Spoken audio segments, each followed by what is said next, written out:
नमस्कार, आप देख रहे हैं आर्या न्यूज। मैं हूं आपके साथ पल्लवी सिंह। बुलेटिन की शुरुआत करेंगे एक बड़ी खबर के साथ। पाकिस्तान ने फिर से एक बार सक्रिय लॉन्चिंग पैड कर दिया है और इसी के साथ ही एक नापाक कोशिश पाकिस्तान की तरफ से देखने को मिली है। 250 से ज्यादा आतंकी घुसने की फिराक में।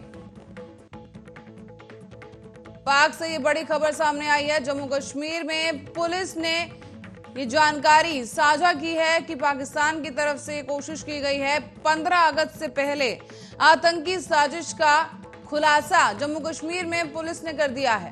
पाकिस्तान ने फिर सक्रिय किए लॉन्चिंग पैड।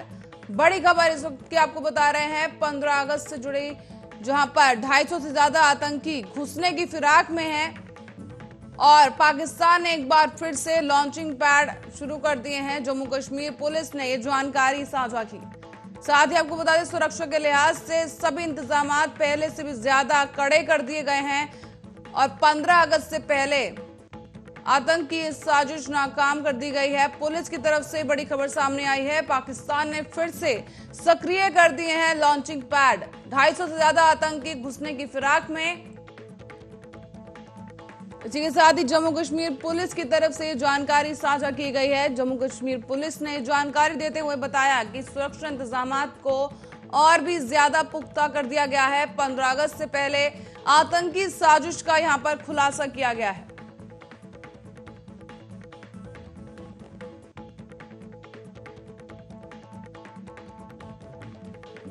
और इसी बीच एक और बड़ी खबर की ओर रुख करेंगे। कांग्रेसियों का भाजपा गद्दी छोड़ो आंदोलन।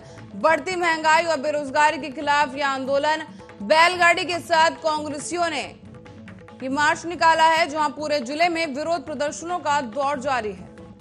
बढ़ती महंगाई को लेकर कांग्रेस का विरोध प्रदर्शन। बड़ी खबर इस वक्त की आपको बता रहे हैं। बैलगाड़ी के साथ कांग्रेसियों ने ये प्रदर्शन मार्च निकाला है, जहां पूरे जिले में विरोध प्रदर्शनों का दौर इस वक्त जारी है। आपको बता दें, कांग्रेस की तरफ से 403 विधानसभाओं में बीजेपी के खिलाफ प्रदर्शन किया जा रहा है। पैदल मार्च निकालकर कांग्रेसियों ने विरोध प्रदर्शन किया है। कांग्रेसियों का भाजपा गद्दी छोड़ो आंदोलन शुरू हो चुका है और आपको बताते चलें कि लगातार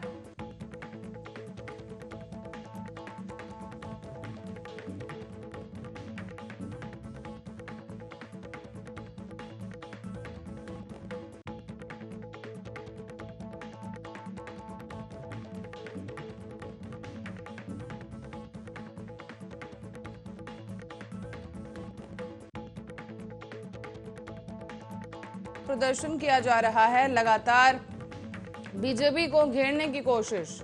बढ़ती महंगाई और कृषि कानून के विरोध में ये प्रदर्शन किया जा रहा है, जहां बढ़ती महंगाई और बेरोजगारी के खिलाफ कांग्रेस का आंदोलन जारी है। बैलगाड़ी के जरिए कांग्रेसियों ने ये पैदल मार्च निकाला है, जहां पर बीजेपी के खिलाफ प्रदर्शन किया जा रहा है।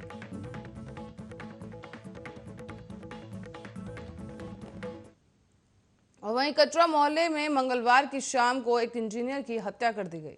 बताते चलें कि बेखौफ अपराधियों ने घर में घुसकर इंजीनियर के सिर में गोली मार दी है, जिससे उसकी मौत हो गई।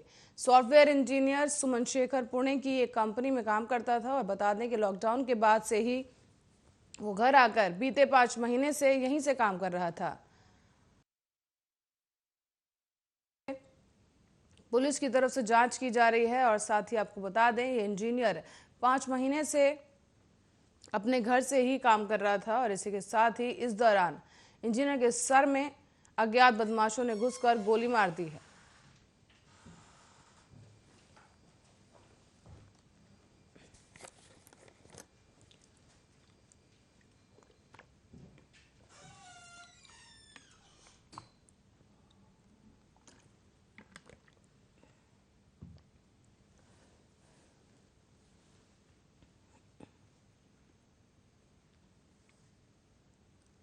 तो ये आपको बता दें कि बीते 5 महीनों से इंजीनियर घर से काम कर रहा था और घटना के बाद से ही इलाके में हड़कंप मच गया है। बताया जा रहा है कि घटना के वक्त सुमन के घर पर कोई नहीं था और उसकी पत्नी मायके गई हुई थी। सुमन अपने घर के दूसरे तल्ला पर अकेले ही था और सुमन को खाना पहुंचाने वाला युवक शनिवार को ही सुबह दरवाजे से बाहर चला गया और दरवाजे पर खाना रखकर वापस लौट गया। शाम को दोबारा जब खाना लेकर पहुंचा तो उसे शक हुआ और ऊपर जाकर देखा तो सुमन खून से लथपथ था। बताते चलें कि घटना की सूचना मिलने के बाद नगर पुलिस मौके पर पहुंच गई और एसडीपीओ भी मौके पर पहुंचे। साथ ही घर में लगे सीसीटीवी कैमरा में फुटेज में अपराधियों की तस्वीर कैद हो गई है। साथ ही आपको बता दें कि फुटेज देखने से ये पता चल गया है कि अपराधियों ने महज 20 सेकंड में ही हत्या की वारदात को अंजाम दिया और मौके से फरार हो गए। सीसीटीवी फुटेज के आधार पर ही अब पुलिस आगे की कार्रवाई में जुट गई है। बताया जा रहा है कि 2 साल पहले भी सुमन शेखर के बड़े भाई की भी हत्या कर दी गई थी। इस पूरे मामले में सदर एसडीपीओ राघव दयाल ने कहा है कि शाम 4 बजे सूचना मिली थी कि घर में एक लाश पड़ी है। पता चला कि सर में 2 गोली मारी गई हैं और घर में कोई नहीं था। फुटेज के आधार पर हत्या के मामले की अब जांच की जा रही है।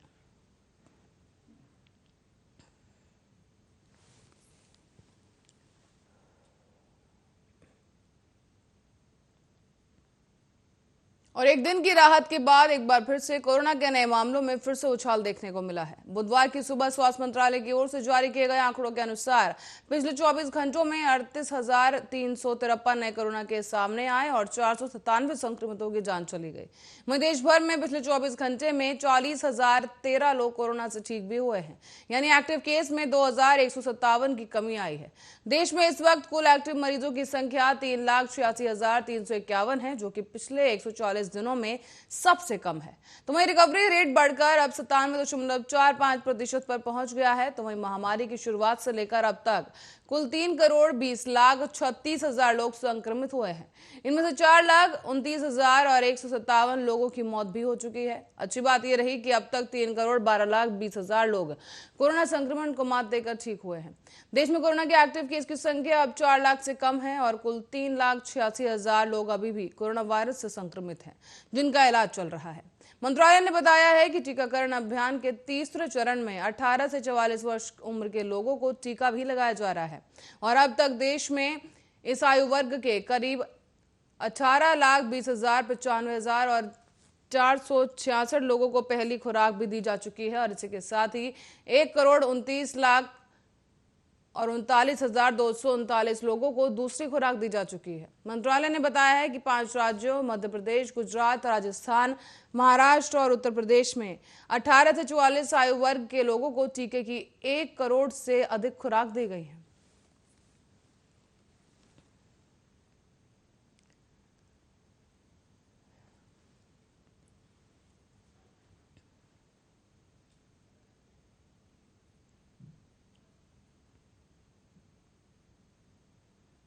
और इसी बीच बलिया से एक बड़ी खबर आपको बता दें, जहां दिन दहाड़े लूटकांड का पुलिस ने खुलासा कर दिया है। 4 लुटेरों को पुलिस ने इस दौरान गिरफ्तार किया है। साथ ही पुलिस ने 5,45,500 रुपए बरामद कर लिए हैं। पुलिस ने साथ ही 2 बाइकों के साथ 3 तमंचे और चाकू भी आरोपियों के पास से बरामद किए और एसओजी और स्थानीय पुलिस की संयुक्त कार्रवाई यहां देखने को मिली है। रसड़ा थाना क्षेत्र के नीमू चट्टी का पूरा मामला है, जहां से लूट की गई थी। फिलहाल पुलिस ने आरोपियों को गिरफ्तार कर लिया है और आरोपियों के पास से बाइक और लूट में प्रयोग किए गए हथियार को भी बरामद कर लिया गया है। बड़ी खबर इस वक्त की बलिया से, जहां बलिया के रसड़ा थाना क्षेत्र के नींबू चट्टी का ये मामला बताया जा रहा है, जहां पर लूट की वारदात को अंजाम दिया गया। दिन दहाड़े लूट का खुलासा यहां पुलिस ने किया है। दिन दहाड़े एक लूट की गई थी, जिसका खुलासा करते हुए पुलिस ने 4 लुटेरों को गिरफ्तार कर लिया है। साथ ही आपको बता दें कि पुलिस ने 5,45,500 रुपए बरामद कर लिए हैं। 2 बाइकों के साथ 3 तमंचे और चाकू भी पुलिस ने बरामद किए हैं। साथ ही आपको बता दें कि ये पूरा मामला एसओजी और स्थानीय पुलिस की संयुक्त कार्रवाई के बाद सामने आया है, जहां पुलिस ने खुलासा करते हुए 4 मुख्य आरोपियों को गिरफ्तार कर लिया है।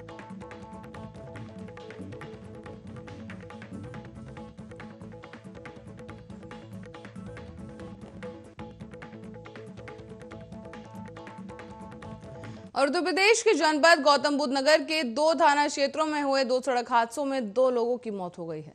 बताते चले कि पुलिस ने शवों के कब्जे को लेकर पोस्टमार्टम के लिए भेज दिया है। साथ ही पुलिस ने इसकी जानकारी दी।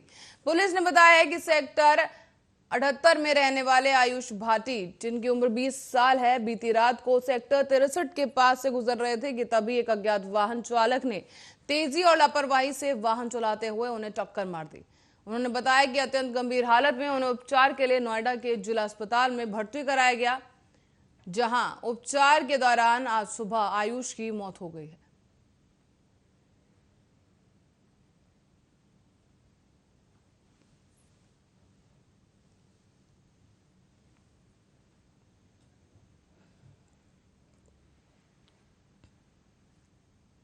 इसी बीच एक और बड़ी खबर की ओर रुख करेंगे। 3 बीजेपी नेताओं पर दर्ज होगा मुकदमा। बड़ी खबर इस वक्त की आपको बता रहे हैं, जहां पर 3 बीजेपी नेताओं पर दर्ज हो सकता है मुकदमा।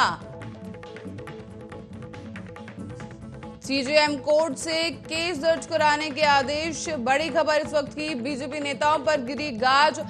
वेटर के साथ नेताओं ने शादी में की थी मारपीट, जिसके खिलाफ अब मुकदमा दर्ज हो सकता है। शिकायत पर पुलिस ने नहीं दर्ज किया था केस और अब इस पूरे मामले को लेकर कोर्ट का दरवाजा खटखटाया गया है। और बताते चले कि बीजेपी महानगर उपाध्यक्ष संजय त्रिपाठी पर यह आरोप है, 3 बीजेपी नेताओं पर अब दर्ज हो सकता है मुकदमा। बता दें, शादी के दौरान एक वेटर के साथ अभद्रता करने का पूरा मामला है। पुलिस की तरफ से इस पूरे मामले में केस दर्ज नहीं किया गया और अब कोर्ट का दरवाजा खटखटाया गया है, जिसको चलते अब केस दर्ज हो सकता है। वेटर के साथ नेताओं ने अभद्रता की और मारपीट की गई है। शिकायत पर पुलिस ने नहीं किया केस दर्ज। बड़ी खबर इस वक्त की आपको बता रहे हैं, बीजेपी नेताओं पर कानून की एक गाज गिर सकती है। बीजेपी महानगर उपाध्यक्ष संजय त्रिपाठी का यह आरोप सामने आया है, जहां पर 3 बीजेपी नेताओं पर अब मुकदमा दर्ज हो सकता है। एक वेटर के साथ मारपीट का पूरा मामला, शादी समारोह के दौरान वेटर के साथ की गई थी ये मारपीट। सीजेएम कोर्ट की तरफ से केस दर्ज करने के अब निर्देश दिए गए हैं।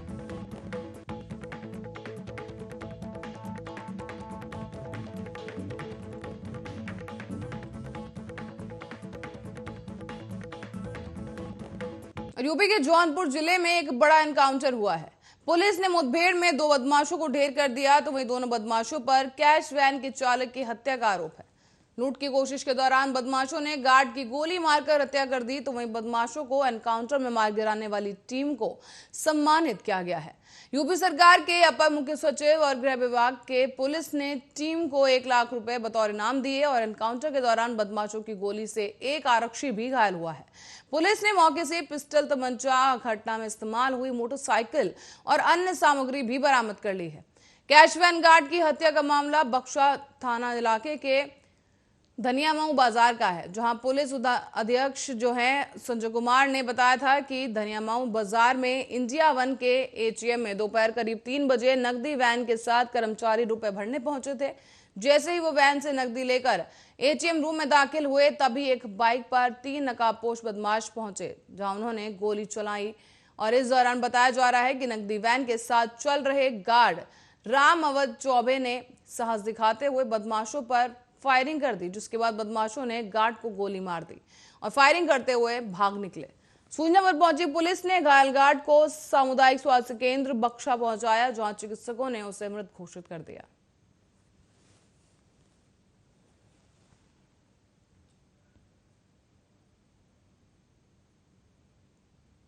झारखंड में धनबाद के अतिरिक्त जिला और सत्र जज की संदिग्ध हत्या की जांच कर रहे सेंट्रल ब्यूरो ऑफ इन्वेस्टिगेशन की टीम ने मंगलवार को मामले के 2 आरोपियों को लाई डिटेक्टर टेस्ट और फोरेंसिक साइकोलॉजी टेस्ट करवाया है।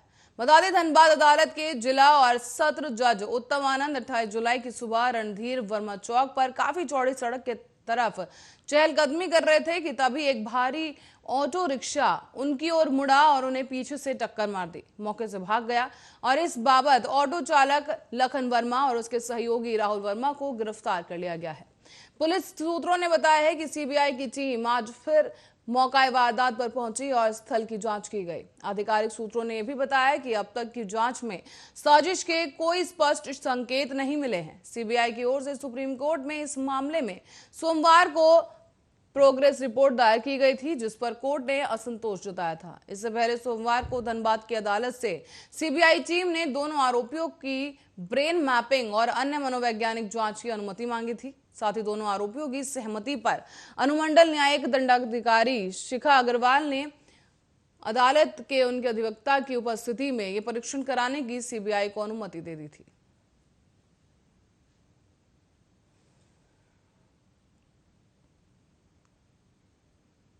और यूपी के कई जिलों में बाढ़ का कहर देखने को मिल रहा है। गंगा यमुना के अलावा कई ऐसी नदियां हैं जो खतरे के निशान के ऊपर बह रही हैं। प्रयागराज में गंगा और यमुना आज खतरे के निशान से तकरीबन 1 मीटर ऊपर बह रही है। इसके साथ ही टॉन्स और ससुर खदेरी जैसी नदियां भी अपना दायरा तोड़कर सड़कों और रास्तों के गांव में और खेतों में तबाही मचा रही हैं। वाराणसी में भी बाढ़ के कारण हालात काफी खराब हैं। मारुति नगर और साथ ही 80 घाट समेत वरुणा पार के दर्जनों मोहल्लों में गंगा का पानी घुस चुका है। इसके अलावा कानपुर और बांदा जैसे कई इलाकों में भी बाढ़ से हाहाकार मच गया है। मौसम विभाग की तरफ से अलर्ट जारी किया गया है, जिसने लोगों की टेंशन को और बढ़ा दिया है। मौसम विभाग ने अगले 3 दिनों के दौरान प्रदेश के विभिन्न हिस्सों में भारी बारिश होने का अलर्ट जारी कर दिया है। चित्रकूट, कौशांबी, प्रयागराज, सोनभद्र, मिर्जापुर, चंदौली, वाराणसी और बलरामपुर समेत कई आसपास के क्षेत्रों में भारी बारिश होने के आसार हैं। साथ ही आपको बता दें, राजस्थान और मध्य प्रदेश में भी भारी बारिश के बाद चंबल, बेतवा और अन्य स्थानीय नदियों में जलस्तर बढ़ने की वजह से बाढ़ के हालात पैदा हो गए हैं। साथ ही बताया जा रहा है कि राज्य के 22 जिलों में 466 गांव जलस्तर का बढ़ने के कारण प्रभावित हुए हैं, जिसमें बाढ़ राहत का कार्य चल रहा है।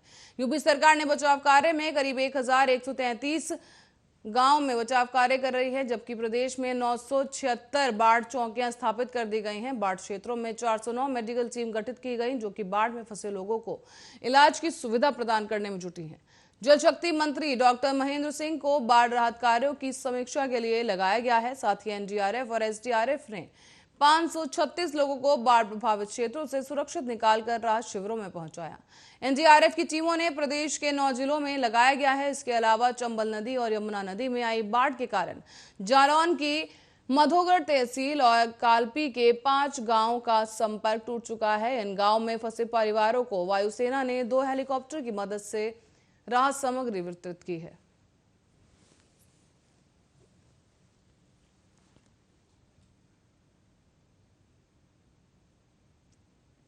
और रेल मंत्रालय ने 49 रेलवे स्टेशनों के रीडेवलपमेंट का फैसला लिया है। ये काम रेल भूमि विकास प्राधिकरण यानी कि आरएलडीए के तहत उनको सौंपा गया है और इनमें से कुछ अमरावती, राजकोट, मथुरा, आगरा फोर्ट, बीकानेर, कुरुक्षेत्र और भोपाल समेत अन्य स्टेशन हैं। आरएलडीए पहले से ही भारत सरकार की स्मार्ट सिटी परियोजना के अंतर्गत आने वाले 60 रेलवे स्टेशनों का विकास कार्य कर रहा है, यानी कि अब कुल 109 रेलवे स्टेशनों का रीडेवलपमेंट होगा। आरएलडीए के वाइस चेयरमैन वेद प्रकाश डुडेजा ने कहा है कि स्टेशन पुनर्विकास वास्तुत अतिरिक्त रूप से शहरी विकास से जुड़ा हुआ है और इन स्टेशनों का पुनर्विकास यात्रियों को विश्व स्तरीय सुविधाएं प्रदान करेगा। उनका यात्रा अनुभव भी बेहतर होगा। इससे खुदरा रियल एस्टेट और पर्यटन के क्षेत्रों में रोजगार के कई गुना अवसर भी बनेंगे। एक जिम्मेदार संगठन के रूप में नए भारत की आकांक्षाओं को पूरा करते हुए रेल भूमि विकास प्राधिकरण निर्धारित समय अनुसार पुनर्निर्मित स्टेशनों को देश की जनता को सौंपने के लिए प्रतिबद्ध है। साथ ही आपको बताते चलें कि रेल भूमि विकास प्राधिकरण रेलवे भूमि के रीडेवलपमेंट के लिए रेल मंत्रालय के तहत एक वैधानिक प्राधिकरण है। विकास योजना के तहत आरएलडीए के पास 4 प्रमुख मैंडेट हैं, जिसमें से पहला है कमर्शियल जगहों पर पट्टे पर देना, साथ ही दूसरा है कॉलोनी पुनर्विकास, तीसरा है स्टेशन पुनर्विकास और चौथा है मल्टीपल कैंपस बनाना।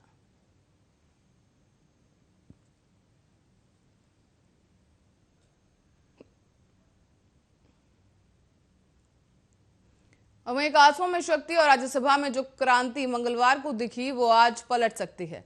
राज्यसभा में आज ओबीसी आरक्षण बिल पेश किया जा सकता है और राज्यसभा में आज क्या होगा इस बारे में देखने को मिलेगा। और इसी के साथ ही इस बिल पर सरकार का तो समर्थन किया गया, लेकिन साथ ही ये भी ध्यान रखा गया कि विरोध का सुर भी ऊंचा रहे। दरअसल कई राज्यों में चुनाव भी हैं और खासकर यूपी, जिसमें ओबीसी आरक्षण बिल का बीजेपी को फायदा हो सकता है।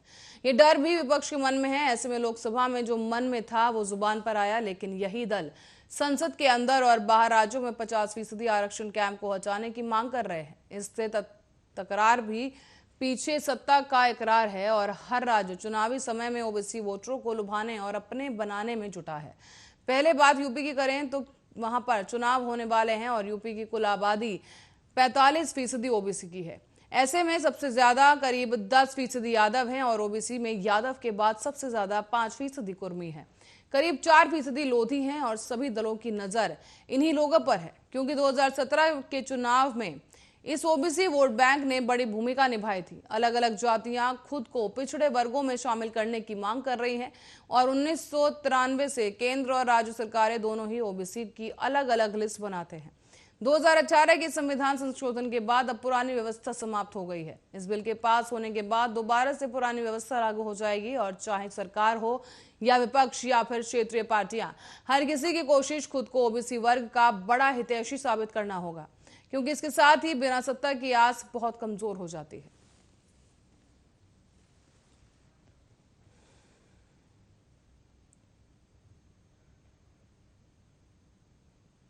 इसी के साथ ही बुलेटिन में फिलहाल के लिए इतना ही। देश दुनिया की तमाम खबरों के लिए देखते रहिए आर्या न्यूज।